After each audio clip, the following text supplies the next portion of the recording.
大家好，又係我 Athena 啊。我哋今日嘅星座對碰係水瓶座對雙魚座。風象嘅水瓶冷靜又重邏輯，水象嘅雙魚敏感又順直覺。一個講理性，以思考做界線；一個講感性，以情緒去聯繫。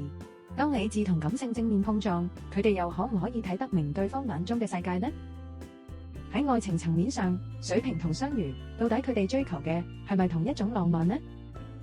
匹配度54分。水瓶喺關係入面渴望保留思考空間，佢愛得真但唔黐纏，重視理解多過依附。雙魚就要求被感受，需要被理解，覺得親密先至可以令關係變得真實。一個用理性去面對關係，一個用情緒去尋找回應。當兩種表達方式互相拉扯，誤會往往比理解更容易出現。佢哋可以相愛，但要長期維持喺同一步調就有啲難啦。代表理性嘅水瓶同代表感性嘅雙魚，佢哋可唔可以發展成真正嘅友誼呢？投契度59分。水瓶待人友善，但就保留住自己嘅界線，中意交流想法，但係就唔容易打開心扉。雙魚真誠細膩又溫柔體貼，總係希望朋友之間可以感受到情意嘅溫度。一個追求思想上嘅共鳴，一個着重情感上嘅聯繫。當佢哋相處耐咗之後，落差就會逐漸浮現。水瓶以為大家心照不宣，雙魚就覺得咁樣係疏離嘅開始。對水瓶嚟講，保持舒服嘅距離係自然，但對雙魚嚟講，咁樣就好似一種冷淡嘅對待咁啦。同樣都係想象力豐富，當水瓶同雙魚要一齊喺職場合作，靈感會唔會特別澎湃呢？合作度55分。水瓶思維跳脫，中意打破常規，對創新充滿熱誠，但就唔太有耐性一啲繁瑣細節。雙魚靠感覺行事，思緒流動，但係就缺乏方向，容易被情緒左右，亦都唔容易將佢嘅夢變成實際。佢哋兩個都有創意，但係就缺乏協調。一個中意向前衝，一個就隨心所欲。就算理念相近，但係就步伐不一。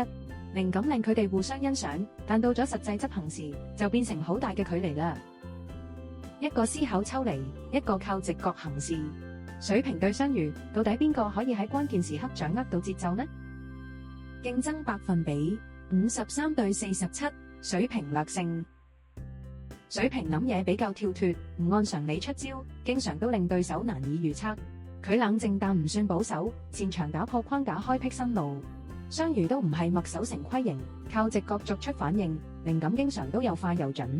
但一有任何情緒波動，方向就好容易偏離。兩個人交手時可以話係節奏難測，水瓶成日都會有忽發奇想，雙魚又會隨感而動，一冷一熱，各有光芒。不過當局勢遇到任何變化，水瓶可以靠思考重整局面，而雙魚就有可能會隨波而散啦。水瓶對雙魚嘅總結。水瓶同雙魚嘅關係就好似風同埋海，一樣都係自由流動，但始終都無法向住同一個方向前行。喺愛情入面，一個着重空間，一個着重感受；喺友情入面，一個着重界線，一個着重連結。佢哋喺職場上可以激起靈感火花，但同時都好容易帶嚟混亂。喺競爭入面，更加係思考同直覺嘅對決，結果難以預測。水瓶嘅距離令人反思，雙魚嘅溫度又令人動容。佢哋兩個都真誠，亦都固執，最終都係喺靠近同抽離之間，錯過咗平衡嘅時機。今日就講到嚟呢度啦，唔知你下一次想睇邊兩個星座嘅對碰呢？歡迎留言話俾我知。